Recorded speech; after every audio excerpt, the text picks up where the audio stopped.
Assalamualaikum. Bertemu lagi kita di dalam kisah-kisah seram. Kisah seram aku kali ini adalah sebuah kisah seram yang akan aku kongsikan kepada anda. Sebelum aku meneruskan kisah seram ini, aku mengharapkan kepada anda supaya subscribe, share, like dan juga komen tentang cerita-cerita seram yang akan aku kisahkan kepada anda.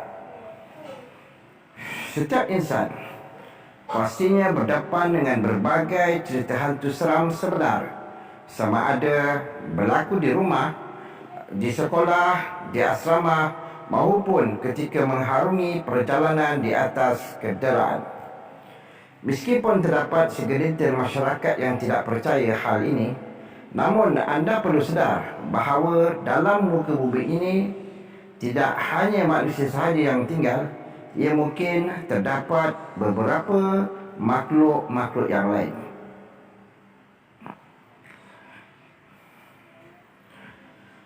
Saya langsung tidak dapat melapkan mata malam tadi. Keadaan terasa seperti ada seseorang sentiasa memerhatikan saya. Kongsi salah seorang budak perempuan yang menceritakan tentang pengalaman seram yang dialami oleh beliau. Difahamkan, sebuah keluarga telah berpindah masuk ke sebuah bekas bintang filem kanak-kanak yang mati dibunuh. Ia telah diubah suai seperti menjadi sebuah kediaman baharu dan bersih. Menurut New York Times, kejadian hitam mula menghantui keluarga ini apabila mereka berpindah ke rumah yang terletak di California. Ia adalah lokasi pembunuhan dan bunuh diri 2 kali berturut-turut 13 tahun yang lepas.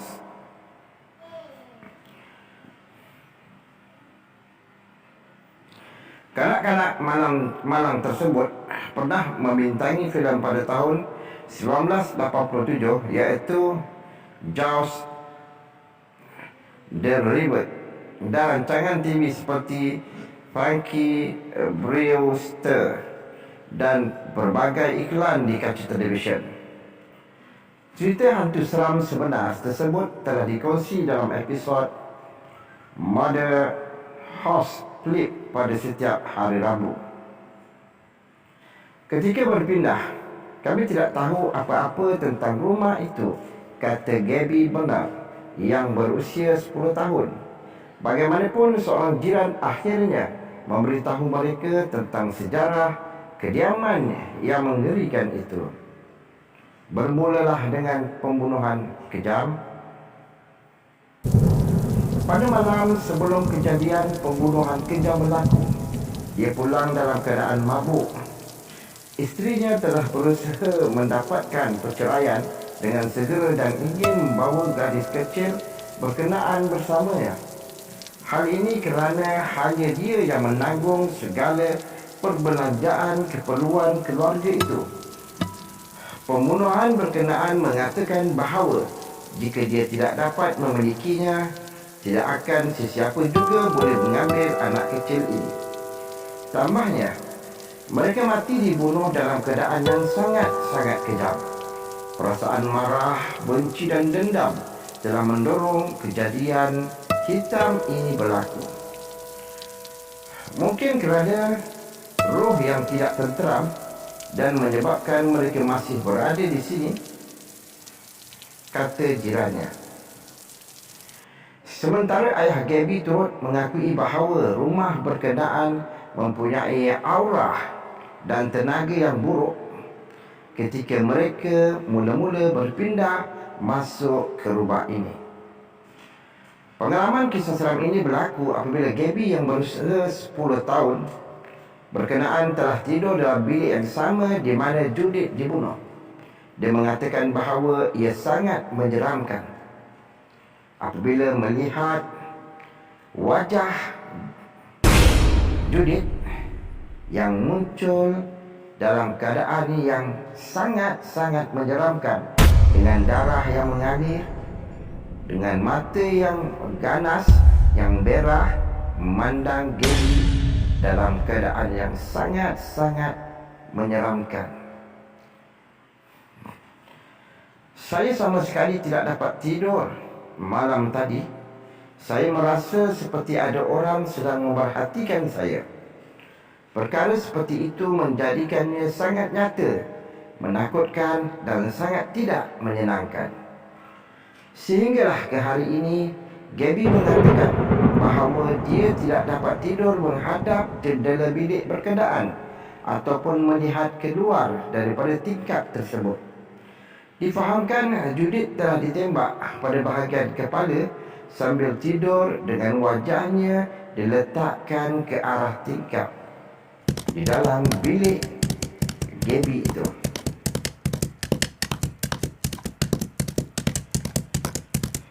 Malah ia juga mempunyai kawan khayalan. Bilik Gabby dipenuhi dengan berbagai penangkap impian yang menjadikan kejadian menyeramkan ini kembali berulang-ulang. Dia mengatakan bahawa dirinya tidak suka membicarakannya ke bahagian yang lebih dalam kerana ia amat menakutkan. Saya pula mempunyai kawan khayalan bernama Joseph. Dia akan membuka dan menutup pintu garaj ketika ayah pulang dan mematikan dan menyalakan lampu. Gabby mengaku perkara itu. Kami turut mengetahui bahawa nama pembunuh berkenaan adalah Joseph. Tambahnya sambil mengatakan keluarga mereka merasakan kehadiran roh berkenaan di rumah berkenaan. Kata si ayah, dia turut merasakan seperti ada seseorang sering berada di belakangnya ketika melalui setiap lorong di dalam rumah tersebut. Ibunya turut menjelaskan bahawa dia sering terdengar gerakan langkah kaki yang menyeramkan.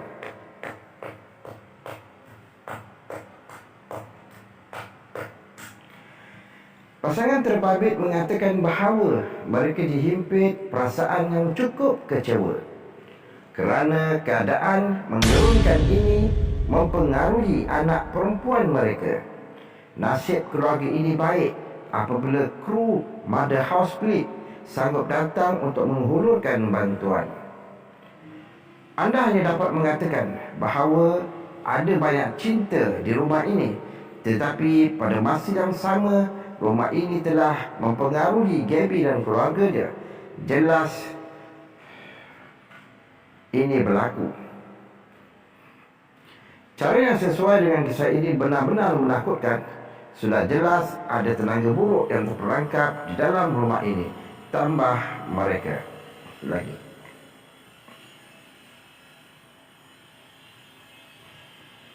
Cuba anda bayangkan, anda baru saja memasuki sebuah rumah yang anda beli dengan impian agar anda dapat tinggal di dalam rumah itu dengan selesa. Tetapi sebaliknya, apa yang terjadi iaitu gangguan demi gangguan serta penampakan sesuatu tubuh kecil yang selalu datang mengganggu diri anda serta keluarga anda.